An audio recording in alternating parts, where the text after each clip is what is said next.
데일리 베스트 뉴스를 시작합니다. 현 정부의 핵심 지지층 역할을 했던 20대 지지율이 가파르게 내려가고 있습니다. 리얼미터가 지난 12일부터 16일까지 전국 19세 이상 2,507명을 대상으로 실시한 설문조사에선 문재인 국정수행에 대한 긍정평가는 전주보다 1.7%포인트 하락한 53.7%로 집계되었는데, 특히 20대의 지지율은 54.2%로 전주보다 7.3%포인트 하락했습니다. 54.2%를 낮은 수치라고 할 수는 없지만 현 정부 출범 직후인 지난해 6월 1주차의 20대 지지율이 85.7%였다는 점에 비추어 보면 그 추락 속도가 범상치 않은 것이 사실입니다. 리얼미터뿐만 아니라 한국갤럽이 지난 13일부터 15일까지 전국 만 19세 이상 1,001명을 대상으로 진행한 여론조사 결과도 비슷하게 나왔습니다. 19세부터 29세의 지지율은 56%로 떨어졌습니다. 갤럽의 5월 4주차 조사 때 85%와 비교하면 20대 지지율이 6개월 만에 29%포인트 하락한 것입니다. 자, 물론 다른 여론조사에서도 문정부의 주요 지지층인 20대부터 40대까지 모두 하락세가 나타나고 있지만 20대가 등을 돌리는 속도가 가장 빠릅니다. 자, 그렇다면 20대가 빠른 속도로 문재인에 대한 지지를 철회하는 이유는 과연 무엇일까? 우파가 20대의 젊은 층에게 취약하다는 점에 비추어 보았을 때 이들이 겪는 어려움을 파악하는 것도 굉장히 중요해 보입니다. 자, 오늘은 주요 통계와 함께 현재 대한민국을 살고 있는 20대들의 현주소를 파악해 보도록 하겠습니다.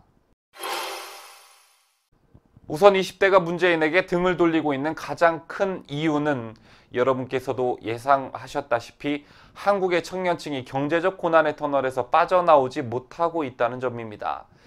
취업난과 상대적으로 적은 임금, 빚부담과 미친 집값 등으로 숨막히는 청년층에게 한국에서의 경제활동은 그야말로 지옥입니다.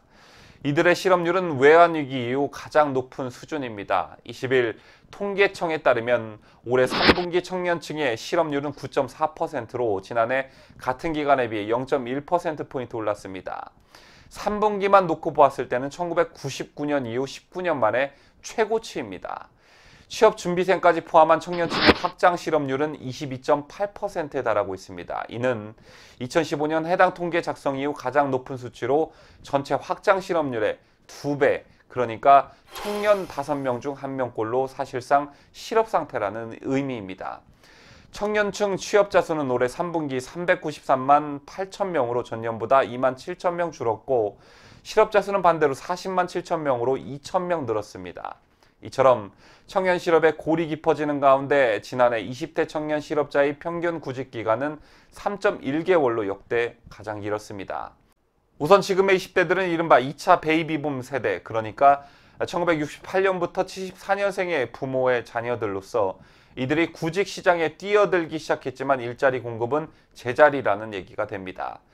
다시 말해 고용 시장이 증가하는 청년층 인구를 흡수하지 못하고 있는 것입니다. 자, 여기에 최저임금 인상과 비정규직의 정규화 여파도 영향을 미친 것으로 분석됩니다.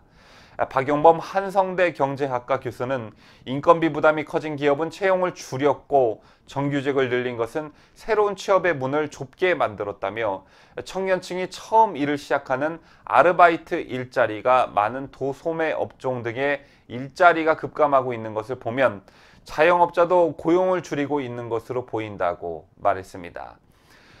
문제는 고용뿐만이 아닙니다. 수입을 얻을 직장을 얻지 못하니까 빚에 기대고 있는 20대들도 늘어나고 있습니다. 금융위원회에 따르면 대학생이 아닌 만 19세에서 31세 청년들의 20.1%는 대출 경험이 있는 것으로 파악되었고, 이 중 15.2%는 이자를 제때 갚지 못한 경험이 있고 13%는 고금리로 돈을 빌렸습니다. 또한 60.2%는 취업준비 기간에 경제적 어려움을 겪고 있고 주요 원인은 생활비와 취업준비 자금 때문이라고 답했습니다. 자, 이러한 현실에서 일자리를 구해도 소외감은 여전합니다. 한국경영자총협회에 따르면 20대와 50대의 세대 간 상대 임금 격차는 20대 임금 수준을 100으로 볼 때 2007년 134.5에서 2017년 149.5로 더 벌어졌습니다. 이는 임금 증가 속도가 20대보다 50대가 더 빠르다는 얘기입니다. 비정규직 비율도 편차가 큰 것으로 나타났습니다. 20대 근로자의 비정규직 비중은 2007년 31.2%에서 지난해 32.8%로 10년 새 1.6%포인트 증가했습니다. 반대로 50대는 정규직 비중이 2007년 57.3%에서 2017년 66.2%로 8.9%포인트 높아졌습니다. 특히 최근에는 집값 급등으로 상대적 박탈감이 더 커졌습니다. 최근 집값이 미친 듯이 오른 것을 보면서 월급을 꼬박꼬박 모아 서울에 내 집을 마련하는 것은 사실상 불가능해진 것 같다라는 박탈감에 20대들은 다시 한번 고개를 떨구고 있습니다. 국토연구원에 따르면 청년 가구인 만 20세에서 34세 가운데 주택 임대료가 소득의 절반 이상을 차지하는 가구가 26.3%에 달했습니다. 이 결과는 4명 중 1명 이상이 향후 집을 사기 위해 돈을 모으기는커녕 임대료 부담으로도 허리가 휠 지경이라는 얘기입니다.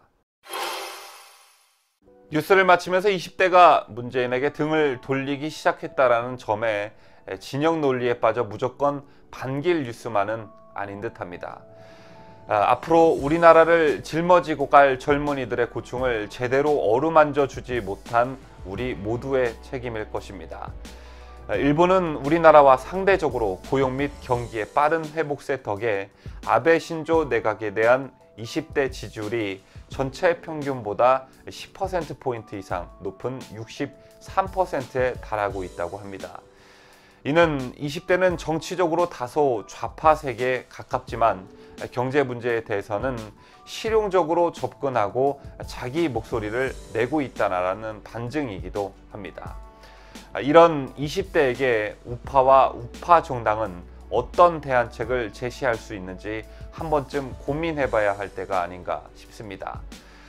선거 때마다 20대의 상당수가 좌파 정당 후보에게 기울어져 있다고 그냥 포기하지 말고 우선 좌파들의 선동과 포퓰리즘에서 깨어나게 만들어주고 그들의 피부에 와닿는 대안책을 제시한다면 건전한 사고방식을 가진 우파 청년들이 점점 늘어나게 될 것이라고 생각합니다.